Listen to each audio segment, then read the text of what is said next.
NIM 0439555104, Prodi Pendidikan Ekonomi, Fakultas Perguruan dan Ilmu Pendidikan UPBJJ UT Bogor. Video pembelajaran saya pada hari ini yaitu tentang UMKM, usaha mikro kecil dan menengah. Assalamualaikum warahmatullahi wabarakatuh. Waalaikumsalam warahmatullahi wabarakatuh. Gimana kabarnya hari ini? Alhamdulillah Sehat. Alhamdulillah. Mudah-mudahan kita semua selalu diberikan kesehatan ya, supaya kita semua bisa mengikuti pelajaran seperti biasanya. Nah, sebelum memulai pembelajaran, alangkah baiknya kita berdoa terlebih dahulu ya, supaya pembelajaran pada hari ini itu dilancarkan dan ilmu yang kita dapatkan hari ini dapat bermanfaat untuk kita semua. Ketua kelas boleh dipimpin. Berdoa mulai. Bismillahirrahmanirrahim. Allahu a'lam. Assalamualaikum warahmatullahi wabarakatuh. Waalaikumsalam warahmatullahi wabarakatuh. Coba ditengok ya, kanan kirinya ada teman yang gak masuk ke hari ini? Tidak. Masuk semua ya? Ya. Gimana semangat hari ini? Semangat. Supaya semangat belajarnya bertambah, kita tepuk semangat dulu ya? Iya. Setelah boleh dipimpin, tepuk semangat. Tepuk semangat. Semangat ya? Semangat. Oke, langsung aja ya, kita mulai materi hari ini yaitu tentang usaha mikro kecil dan menengah. Tujuan pembelajaran pada hari ini yaitu kalian diharapkan dapat menjelaskan tentang pengertian dari UMKM, menjelaskan kriteria UMKM, serta dapat menyiapkan beberapa hal yang diperlukan dalam merencanakan bisnis usaha dan membuat bisnis plan rencana usaha sesuai dengan potensi lingkungannya. Sebelum kita membahas lebih jauh tentang UMKM, kita saksikan videonya dulu ya. Bisa mulai dijalankan karena itulah semua orang bisa mengembangkan unit. Setelah menyaksikan video tadi, sebenarnya apa sih arti dari UMKM itu sendiri? Jadi UMKM itu singkatan dari usaha mikro, kecil, dan menengah.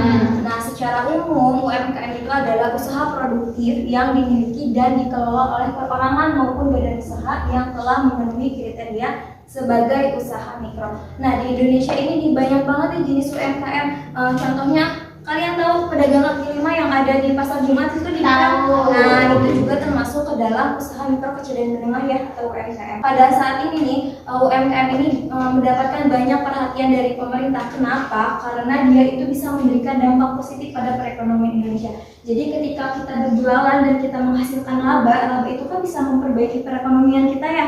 Yang misalnya dari yang menengah ke bawah itu bisa jadi menengah ke atas. UMKM juga bisa memberikan lapangan pekerjaan baru untuk masyarakat sekitarnya.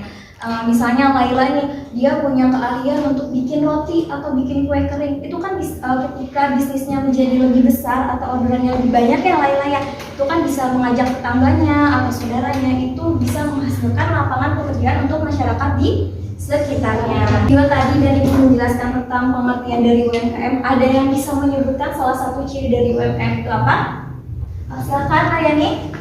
Ciri-cirinya adalah menggunakan sumber daya sederhana, banyak mengandalkan tenaga manusia. Nah, jadi UMKM ini itu dia menggunakan sumber daya manusia ya. Dia jarang menggunakan tuh mesin-mesin yang besar-besar kayak di pabrik-pabrik yang kayak gitu. Kenapa? Karena dia hasil produksinya itu masih sedikit, masih minim ya. Dan juga pangsa pasarnya itu tidak seluas dengan pabrik-pabrik yang besar-besar yang pakai mesin-mesin. Nah, berdasarkan Undang-Undang Nomor 20 Tahun 2008, UMKM itu dibagi menjadi 3. Yang pertama yaitu Usaha mikro.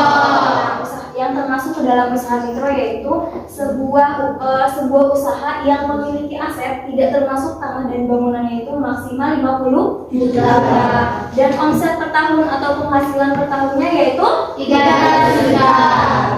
Kalau misalnya di atas 500 juta, misalnya asetnya di atas 50 juta itu masuknya ke dalam Usaha kecil. Nah, jadi untuk aset usaha kecil yaitu lebih dari 50 juta sampai 500 juta. Dan untuk omset per tahunnya yaitu 3 sampai 2,5 miliar. Banyak ya?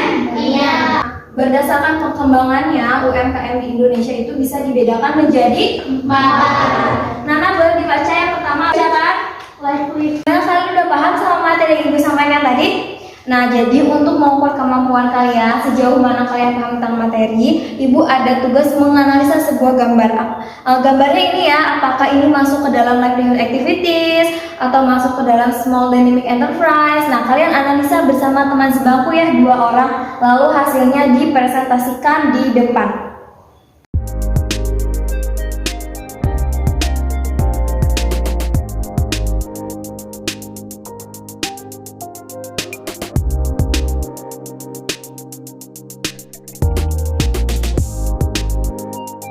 Assalamualaikum warahmatullahi wabarakatuh. Waalaikumsalam warahmatullahi wabarakatuh. Kami dari kelompok 1 ingin mempresentasikan hasil analisis dari kelompok kami. Baik, terima kasih.